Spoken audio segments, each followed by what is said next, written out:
PodTalk with Craig Constantine. Hello, I'm Craig Constantine. Welcome. This is the Podcaster Community Show, short conversations that are not just about podcasting, because I like to take the scenic route. Our guest today is Samantha Schuffenecker. Welcome, Samantha. How are you this afternoon? Hi, Craig. I'm great. I do like to admit when I make mistakes. So we did this already. So congratulations on being the first person to ever be on the show twice, even though the first one got deleted. I screwed up this. So we record these using Zencastr and Zencastr, and there are other ones, Squadcast, Riverside, and I believe there's a fourth these days. They do the really neat magical thing of giving us the full quality WAV file from the guest side. So when we're done, I have high quality, better than what Samantha and I hear and see during the call. So I have better quality audio. But sometimes Zencastr and the others too have a little issue in Chrome, and they have a little wrestling match, and I wound up recording from the wrong microphone. I had checked the drop down, and it said that I was using my audio interface. And of course, what I hear in my ears is local from my local equipment. So it sounds great to me. Samantha's just like nodding along, like, I couldn't really hear you that well. But yeah, and at the end, I checked my audio file, and it's complete crap off the mic, off my computer. I bring this up because before we pressed record today, we were talking about like the beginning aspects of starting out. Samantha is a self-professed beginner, but you've done the whole course, and I don't think you're a beginner at podcasting. But anyway, so I wanted to unpack all that because, like, yeah, I screw up too. And a lot of times I screw up and I leave it right in the show, but that one was such a train wreck. It was unusable. And I know that you're currently trying to decide what your title is. And then it's like, oh, everything's connected. If I can't figure out my title, I can't do my intro, and I can't do my artwork, and I can't. Samantha's nodding along. I could just talk for 20 minutes, I guess. So what are your thoughts on the amount of, I was going to say the amount of suckage or the beginner's mindset that, like, is it what you were expecting? Like, were you expecting, okay, this is going to be rough, or is it worse than rough? Like the whole journey to get from zero to podcast? I wouldn't describe it as rough because I actually like throwing myself into situations that I'm not ready for. So that was actually a fun and exciting piece for me in that I can't remember what week it was, but I was just sitting there and I think we had just learned audio editing and I was so excited to get my hands on all the things. And I kept doing the steps before we were actually told to do the steps. So I just like dove right in and was watching YouTube videos and everything. And it's funny that you bring up the audio because I was really worried, I think last week or the week before, because basically my primary form of learning things right now is to download a podcast about the thing that I'm trying to figure out. So Right. I listen to all kinds of podcasts with different ideas of quality for each of them. And I was so worried that I had trained myself to forgive bad audio that I wouldn't recognize bad audio in my own recordings when they happen. I'm going to guess that's not actually a problem, right? Well, I don't know. I didn't notice that you weren't connected to your mic last time. So yeah, that's kind of where I'm at. You would have noticed when you opened the WAV file in your audio editor. I opened it up and I was like, what? I mean, it took like half a second. I was like, oh, crud. And then I'm like, well, maybe I can clean it up and leave it out there as a lesson, that you can. And I was like, no, I'm like, how could you even hear me? It was really bad. I love the fact that you're just like, oh, I'm throwing myself into it. And I'm wondering, so my read is most people who wind up being independent podcasters, they tend to have one thing about it that they love. And then there's some things about it that are like, yeah, I got to do that. And then there's like something that they hate. And for me, I hate editing. It has to do with the fact that I have really bad hearing. So if you ask Craig, what's it sound like? It's like, well, it sounds like I have hearing aids in. It does not sound the way you think it sounds. So I hate editing. I hate spending the time. I hate fiddling. I don't like, I'm a perfectionist. It's horrible. And I'm understanding now that you actually enjoy the editing. Like that's a thing that you're drawn to. What? I don't mean to go like, that's weird, but I'm just wondering, like, what is it about the editing that makes you want to, is it just editing your own stuff or is it I know you're volunteering for other podcasts. Like, is it editing anything? Is it the editing itself, or is it something about the content that you're editing, or what's up with that? I think the first time I realized that this is kind of funny is I never realized that people were editing their audio or their podcast. I just thought people were having conversations and everybody was so well spoken. And No, nobody does it that way. part of it was my own, I don't think I'm a great speaker. So part of it was just some relief that I could string a few sentences together and cut the silence and produce something that I was proud of and work on my speaking at the same time. And the other thing was it just like opened up this whole creative aspect to podcasting that I had never thought about before. Do I think that I'm going to do a really creative podcast with the one I'm thinking about right now? Probably not, but it just opened something in my brain that I hadn't really thought about before. You know, you can have more than one podcast show. I do know that. Bicycle story. I have a good friend who used to own the bike store, owned it for many, many years. And I had bought a particular mountain bike and I rode it about 3,000 miles, no exaggeration. And it was like the ship of Thebes. Like there was nothing left of the bike that was original. I kept like changing things. And it's a great guy, a little older than me, had glasses on. And I bring my bike in again and he's like, kind of looks over his glasses at me and he goes, Craig, you know, you can have more than one bicycle. and I had just never I was like, oh, right. And then I went and bought another bicycle. So there's something about the simplicity that comes from complexity. So when you start something for the very first time, it's just rabbit holes everywhere and everything is, oh my gosh, it's all, and that's the beginner's mind. And it's really great if you can be really good at something and cultivate that mindset and do that intentionally. And then after a while, you begin to understand this is how things are done. This is what good looks like. This is what mastery looks like. And then things start to get simpler. And then it's what you can do once you understand and see how and why things can be simple that you can decide to tweak. So do you see yourself maybe like going really deep on editing, but then kind of like backing away from it and figuring out what the minimal amount of editing is that you can do? Because I'm wondering do you feel like you've been drawn away from what originally brought you to podcasting by the excitement of editing? I think so, because setting up interviews, doing host on mic things, recording the introduction are all more scary to me than editing is. So I can definitely, at some point I'm going to have to say, this is the real point of the podcast, is to talk to interesting people and get their stories out there. And that's what I need to focus on. And I need to cut the time I spend elsewhere. I agree. I think you can. There's lots of places one can hide in podcasting. In host on mic stuff, I hide by not doing it. In this show, years ago when I first started doing interviews, I was like, well, I don't know what I'm doing, but I'm pretty sure if I do like 5 of them, the 5th one will be better than the first one. They actually got worse. They went downhill for the first 5, I think. But it was much easier to look back and go, oh, don't do that again, and move on to something else. So I think you have a good mindset or a good way of looking at it. Like, all right, I recognize that maybe I'm on a roller coaster over here playing with editing. It goes around in a big circle and it comes back to the same place. I'm going to get back off. And now that I understand that, I'm going to go do this other part of it. So if you show up for a podcasting course and you had the right attitude about like, okay, this is going to be learning. I'm in, all in. Was there anything about it that surprised you? Like pieces of podcasting, you were like, I did not expect to have to use crayons or something completely unexpected? I don't know.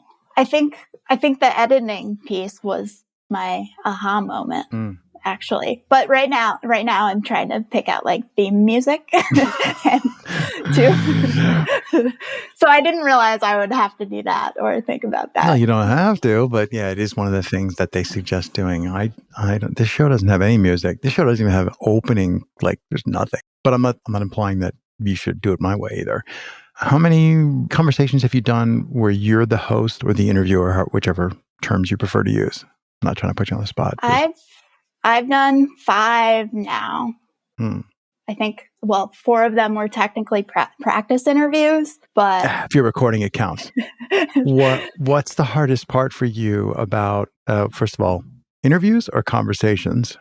Conversations, I guess. Conversations. And guess that makes you then the host as opposed to the interviewer, I'm guessing? Mhm. Okay. Which is the way I prefer to use the words. To me, an interview is something different. But anyway, so as the host, what's the hardest part, like in the whole, like from before you have the idea to talk to them, all the whole gamut of things wrapped around having that conversation? What's the hardest thing for you currently? I think the hardest thing is I'm probably overthinking this way too much, but figuring out the main points I'm trying to get out of the guest or the conversations that I want to bring out. And part of that might be that I don't have a fully fleshed idea of what the podcast is going to be, but I know that that's going to take some exploring and figure out what happens. Because you can always delete the episode. Like, whoa, wait, start over. Delete. So what's the challenge? I forget what week we're in. The course has been open like 10 weeks or something. Like it's been a whole month. What's the challenge on figuring out what the podcast is supposed to be? I mean, if you show up for a course to create a podcast, that means you've been thinking about it. So what are you stuck on? Yeah, the thing that made the podcast real originally and made me sign up for the course was I had some success in playing golf last year, and I played in the US Mid-Amateur Championship, which is like the, I think, top 160 golfers in the world. And that tournament, as well as other tournaments, I had an aha moment of competition now for me is not just about competition. It's also about connection. So I really wanted to showcase some conversations with those athletes. And when I really got into it, I was thinking, like when I went through the list of the people that we want to interview, and I noticed that the people I really wanted to have conversation with were more than just that group of people. So maybe it is 2 podcasts that I need to create. I don't know. You can call the show Samantha's Curiosity, and then anything fits in there. You know, like I actually thought about that. Like, oh, it's the Schuff show. There's something to be said for that. That's there's a lot of things which begin with I don't mean meaningless, but begin with the title, which doesn't pack the concept of the thing into the name. So like Sesame Street, right, is like, what's that? I mean, if you know what Sesame Street is, you know all about it, but the title doesn't tell you anything all about what's going on in this children's television program. If you didn't know what Sesame Street was, I weep for you. But anyway, so you could just draw a line in the sand and say, I'm picking a title that doesn't actually intend to convey meaning. How long do you think it's going to take you to figure out what your title is? And do you need a domain name, or you? Hey, I've taken too many akimbo classes to not see that might be a sign of hiding as well. So. Well, I guess the question is, how long are you comfortable not publishing? At some point, part of the reason that I do this particular show with so little post-production is because I don't want to wait. I want to like go. Not that I want to hurry up the conversations, but I don't want to be like, oh, I can only talk to one person a week, 52 people a year. I don't think so. I'm going to do 106 months. So why should I have to spend 4 hours around every half-hour conversation? I have longer conversations, but then it's harder to get the guests to schedule their time. But anyway, zooming back out, maybe at some point, you're just going to find, screw this, I'm just going to start because you want to publish the content. But it sounds like you're still feeling like the balance is currently like it's okay to be thinking about what is the show about? Yeah, I think I'm getting closer there because I just want to I have a list of people that I can easily start interviewing, and I just want to go. And I think, I just recorded my first one last week, I think. And I'm at the point where I need to do an introduction to it. And once I sit down and do the introduction to it, the title might come to me. I feel like just doing more of those will help for sure. Any words of wisdom for people out there who might be listening who haven't even, like, they're just too scared to even record anything, like, just because there are people who listen to the show who consider themselves podcast creators, but that means they're just thinking about it like, oh, I think maybe I could make a thing. So you're definitely further along than those people, right? So what are some things that you can think of looking back? I'm barely further along than those people. So I definitely believe if I can do it, they can do it. But one of my favorite things about being in these workshops is I just like reading and responding to other people's posts and what they're thinking about their ideas. And I wish there was like full-time cheerleader for some of these things. Just to anybody thinking about doing a podcast, you can do it and start somewhere. There's what's that Chinese proverb? If there's somewhere you need to be, you need to start walking. Like now, it's just like, there's also the other one, the journey of 1,000 miles begins with one step, and sometimes ends very badly. Is the other, but that's the Western pessimistic spin on that. Well, what's cool about podcasting is that even if you do all the podcasting things and you don't come out with a podcast, like I've found that going through those steps leads to some development professionally or personally. Like you can't hide from that. So even if you don't come out with a podcast, you're still going to come out with that.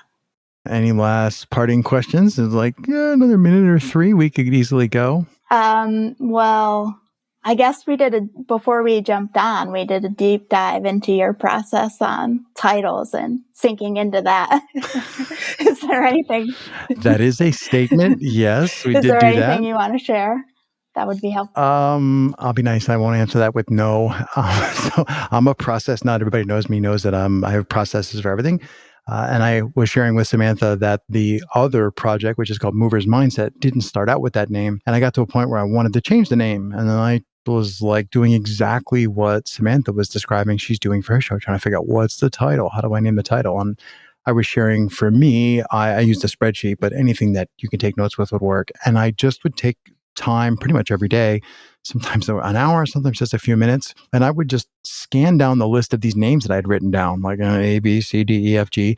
And I got in the habit of like, first thing I would do with it is take the name and search Google. And like, if there was something that was confusingly similar, I would make a note like, can't use this. That's another podcast or whatever. Sometimes I'd find something and it's like, oh, that's a brand of shoes. That's probably different enough. And I would just make little notes. Is the name confusing? Is there anything like it? Is there literally a podcast with that name? Is the .com available? And I just kept making notes and I would just go around and around and I kept rearranging my worksheet. And I got that idea from somebody else that I know in another context who suggested just let it simmer, but make sure you're not losing. Don't be like stuck on the same train of thought. So that was the magic sauce for me, was to just like go around and around and around and think. And eventually I got down to a couple of names that I was like, oh, these are really cool. And the domain name is available. And then I started like asking other people like, okay, I got these 2 names. What do you think? And then I felt like when I was asking people for help, I felt like I had a pretty good idea. And then if they went, I'm like, okay, maybe not that one. So that was my process, was just let it simmer. So I think you're on the right track. I think the title was really hard. I think it's easier to figure out what you want to do than it is to figure out what to call it. My only caution with titles is if you have to explain the title of your show, it's not a good title. The title has to just make sense, because otherwise your elevator speech, which has 3 sentences in it, you're going to spend the first sentence explaining the title of the thing, which is what happened with the original show title. But that's my thoughts on picking titles. All right, Samantha, it was a pleasure to get a chance to talk to you again. That was nice because now we've had 2 conversations, even though the first one I screwed up horribly. So thank you so much for taking the time to come back and help me fix my mistake. Thank you. Thanks. I had fun in both conversations.